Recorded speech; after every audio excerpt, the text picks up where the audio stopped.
नमस्कार मित्रांनो. आज आपण भारतीय संसदचा एक खूप महत्त्वाचा टॉपिक समजून घेणार आहोत. तो म्हणजे व्हीप आणि त्याचं अँटी डिफेक्शन ऍक्ट सोबत असलेला संबंध. अँटी डिफेक्शन म्हणजे पक्षांतर बंदी कायदा. तर मित्रांनो, हे एक्सप्लेन करण्यापूर्वी मी तुम्हाला 1967 ची एक महत्त्वाची स्टोरी डिस्कस करतो. ते म्हणजे काँग्रेसचे एक आमदार होते, त्यांचं नाव होतं गयालाल. आपल्या गयालाल साहेबांनी एका दिवसामध्ये 3दा पक्षांतर केलं होतं. सकाळी ते काँग्रेसमध्ये होते आणि दुपारी त्यांनी काँग्रेस सोडून युनायटेड फ्रंट जॉईन केलं. मग संध्याकाळी ते परत काँग्रेसमध्ये परतले. त्यावेळेस काँग्रेसचे एक महत्वाचे नेते राव वीरेंद्र सिंग यांनी पत्रकार परिषद घेतली आणि त्याच्यामध्ये त्यांनी सांगितलं की जे गयालाल युनायटेड फ्रंटमध्ये गेले होते ते काँग्रेसमध्ये परत आलेत आणि ते गयालाल जे होते ते आता आयाराम झालेत. तर हे इथपर्यंत स्टोरी थांबली नाही. रात्री अजून त्यात नवीन ट्विस्ट आला. रात्री गयालाल साहेबांनी परत काँग्रेस सोडली आणि युनायटेड फ्रंटला त्यांनी जॉईन केलं. तर दुसऱ्या दिवशी न्यूजपेपर वगैरे मध्ये ते आयाराम गयाराम ही टर्मिनॉलॉजी वापरली गेली आणि इंटरनेट नसतानाही पूर्ण भारतामध्ये आयाराम गयारामची स्टोरी ही प्रसिद्ध झाली. तर मित्रांनो, लक्षात घ्या, हे पक्षांतर किती विध्वंसकारी राहू शकतं हे आपल्याला गयाराम यांच्या स्टोरीवरनं दिसून येतं. तर आता सध्याचा जो कॉन्टेक्स्ट आहे त्याच्याबद्दल आपण विचार करूया.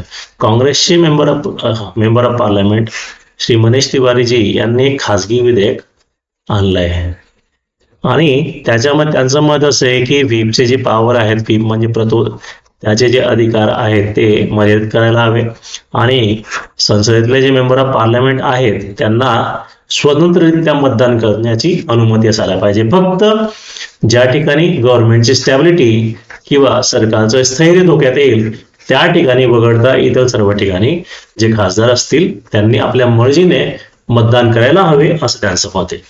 तर त्यांचं कन्व्हिक्शन पण आपल्याला दिसून येतो, कारण की हे त्यांनी हा विधेयक तिसऱ्यांदा इंट्रोड्यूस केला आहे. याच्या आधी हा विधेयक त्यांनी 2010, 2021 आणि 2025 असं 3दा इंट्रोड्यूस केला होता. तर त्यांच्यानुसार सध्याचा जो सिस्टम आहे तो व्हीप ड्रिव्हन टायरनी किंवा एका प्रकारे व्हीपचा अतिरेक आपल्याला पाहायला मिळतो असं त्यांचं मत आहे. प्रायव्हेट मेंबर बिल साधारणतः पास होत नाहीत, परंतु त्यांच्यामुळे डिबेट होतो आणि त्या इश्यूला ते स्पॉटलाइट मध्ये आणतात.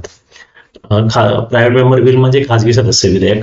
आणि मित्रांनो, याला अल्टरनेट फ्रायडेला जो पण काउन्सिल ऑफ मिनिस्टर मधला सदस्य नसेल, तो मे बी रुलिंग पार्टीतला असेल किंवा विरोधी पक्षातला असेल, तो याला मांडू शकतो. पण यासाठी तुम्ही लक्षात घ्या, भारताचं कायदे मंत्रालय त्याला कोणतेही सहाय्य देत नाही.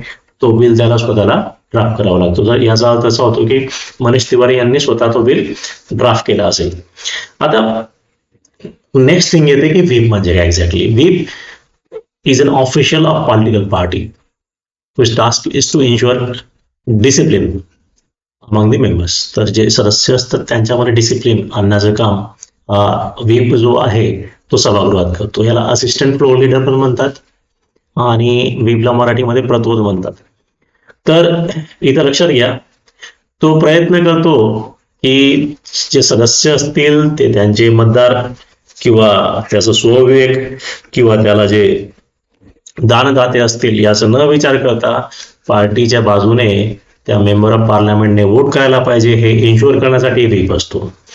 त्यासोबतच व्हीप एका प्रकारचं ऑफिशियल डायरेक्टिव्ह सुद्धा आहे. पॉलिटिकल पार्टीने इश्यू केलेला, राजकीय पक्षाने इश्यू केलेला एक ऑफिशियल डायरेक्टिव्ह आहे आणि एमपी आणि एमएलएला त्यानुसार सभागृह अटेंड करावा लागतो, सभागृहात अनुपस्थित राहावं लागतं किंवा एका प्रिस्क्राईब मॅनर मध्ये त्यांना सभागृहात मतदान करावं लागतं. तर सभागृह अटेंड करायचंय की नाही करायचंय, अनुपस्थित राहायचंय किंवा एक प्रिस्क्राईब मॅनर मध्ये मतदान करायचंय का, तर याबद्दल पूर्ण ठरवायचं काम जे असतं ते व्हीपद्वारे राजकीय पक्ष करत राहतात. आता व्हीपचे पण वेगळे वेगळे प्रकार आहेत. त्यातला पहिला प्रकार आहे one line whip. Notice to member about way to allowing them to abstain if they choose not to follow the party line. म्हणजे पार्टी लाईनला सोडून सुद्धा एखाद्या जर सदस्याला अनुपस्थित राहायचं असेल तर वन लाईन व्हीप असल्यावरती तो अनुपस्थित राहू शकतो, त्याच्यावरती खूप मोठी काही कारवाई होत नाही. दुसरा व्हीपचा प्रकार आहे टू लाईन व्हीप. याच्यामध्ये जे सदस्य असतात त्यांना निर्देश दिला जातो की त्यांना एक पर्टिक्युलर बाजूने सभागृहात मतदान करायचं आहे, but doesn't specify how they should vote. पण त्यांना कशा प्रकारे मतदान करायचं हे त्याच्यामध्ये क्लिअर नसतं टू लाईन व्हीपमध्ये. पण सर्वात जो डिफिकल्ट आहे तो म्हणजे थ्री लाईन व्हीप. याच्यामध्ये जे सदस्य असतील त्यांना अटेंडन्स द्यावी लागते आणि पार्टीच्या डिसिजनच्या नुसार किंवा पार्टीच्या निर्णयानुसारच मतदान करावं लागतो. महत्वाचे विधेयक आणि कॉन्फिडन्स मोशन किंवा विश्वासमत प्रस्ताव अशा वेळेस जर त्यांनी पक्षाच्या बाजूने मतदान नाही केला तर त्यांचं डिस्क्वालिफिकेशन किंवा अपात्र त्यांना ठरवलं जाऊ शकतो.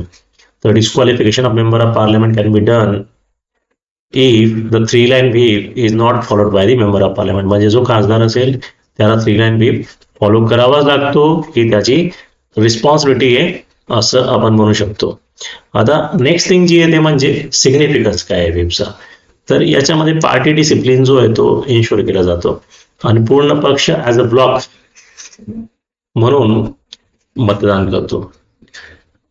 कोणतेही विधेयक पास करण्यासाठी, सरकारच्या सर्व्हायवलसाठी म्हणजे मेनली कॉन्फिडन्स वोट किंवा विश्वासमत पास करण्यासाठी व्हीप खूप महत्वाची एक संकल्पना आहे.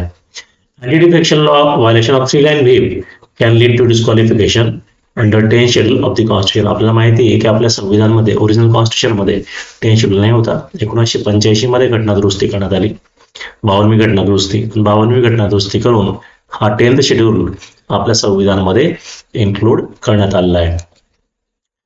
मनीष तिवारी यांच्या बिलमध्ये काय होतं आपण पाहूया. त्यात त्यांनी म्हटलं की 10वा शेड्यूल जो आहे किंवा अँटी डिफेक्शन लॉ किंवा पक्षांतरबंदी कायदा जो आहे त्याच्यामध्ये दुरुस्ती करायला हवी टू लिमिट डिस्क्वालिफिकेशन, की अपात्र जे ठेवलं जातं त्याची मर्यादा आणायला पाहिजे. To define whip on to major affecting government stability. म्हणजे फक्त व्हीप जो असेल तो इतर ठिकाणी त्याला फॉलो करायची गरज नाहीये. फक्त ज्या ठिकाणी गव्हर्नमेंट स्टॅबिलिटीचा इश्यू येईल त्या ठिकाणी व्हीप इश्यू केला जाऊ शकतो. कॉन्फिडन्स, नो कॉन्फिडन्स, मनी बिल, ॲडजॉर्नमेंट मोशन, फायनान्शियल मॅटर हे जे आहेत या ठिकाणी तुम्ही व्हीप इश्यू करू शकता. पण बाकीच्या ठिकाणी तुम्ही जे मेंबर ऑफ पार्लमेंट असतील त्यांना त्यांच्या मर्जीने वोट करू द्या असं मनीष तिवारी यांचं मत आहे. For other vote MP would be free to vote by conscious or constituency interest. म्हणजे इतर ठिकाणी त्यांच्या स्वविवेकने किंवा त्यांच्या मतदारसंघाच्या हिताने ते मतदान करतील असं मनीष तिवारी यांचं मत होतं. तिवारी यांनी सध्याचं सिस्टमला व्हीप ड्रिव्हन टायरनी म्हटलंय आणि लॉ मेकिंग प्रोसेसमध्ये याला परत रिस्टोर करायला पाहिजे. Private member bill rarely pass but कॅटलाइज debate. Private member bill जे असतात ते पास होत नाहीत पण त्यांच्यामुळे फक्त चर्चा होते हे आपल्याला माहिती आहे. शेवटी याचे काही काउंटर आर्ग्युमेंट सुद्धा आहेत. याच्याद्वारे इंडिव्हिज्युअल अकाउंटेबिलिटी जी असते ती इन्हान्स होते वोटसाठी आणि डिबेट एनकरेज केला जातो.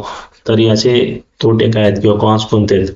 जर मे बी तुम्ही अँटी डिफेक्शन ऍक्ट बंद केला तर अस्थिरता वाढेल.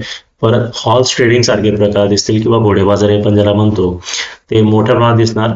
पार्टी कोहेरन्स जो आहे तो सुद्धा वीक होईल आणि आपले इथले जे बरेचसे नेते आहेत त्यांची एकच संकल्पना आहे की आपला फायदा कशात आहे त्यानुसार निर्णय घ्यायचा. बाकी जो कॉन्शियस किंवा मे बी मॉरलिटी, इथिक्स वगैरे हे जे कन्सेप्ट आहेत त्यांच्यासाठी फक्त पुस्तकातच आहेत. Which keep party discipline but come free debate. Whip जो असतो तो पार्टी डिसिप्लिनला मेंटेन ठेवतो बट फ्री डिबेटला तो थांबवतो. Mahesh Tiwari's bill six to narrow whip power to stability related matters debate between party unity and MP autonomy. तर पार्टीची स्टॅबिलिटी किंवा पार्टीची युनिटी आणि एमपी ऑटोनॉमी यातला जो एक काय म्हणतो पण त्याला कॉन्ट्रडिक्शन आहे त्या संदर्भातला डिबेट मनीष तिवारी यांच्या बिलमुळे येईल. बाकी इतर कोणत्याही गोष्टी होणार नाहीत. तर मित्रांनो हे सर्व डिस्कशन आपलं व्हीप आणि अँटी डिफेक्शन ऍक्ट यांच्याबद्दल होतं. म्हणजेच पक्षांतरबंदी कायदा आणि पक्षांतरबंदी कायदा माझ्यानुसार आवश्यक आहे. अदरवाईज भारतामध्ये हॉर्स ट्रेडिंग होणं हे खूप सोपी गोष्ट आहे. इथं पक्ष बदलतात, पक्षाचे नेते बदलतात. मे बी सकाळी 6 वाजता शपथविधी होते तर यावरनं भारताच्या पॉलिटिक्स बद्दल काही सांगता येत नाही. सो अल्टिमेटली मनीष तिवारी यांचं विधेयक मे बी त्यांच्यानुसार चांगलं असेल, but according to me anti defection act जितका स्ट्रिक्ट आहे तितका स्ट्रिक्ट राहायला पाहिजे. धन्यवाद.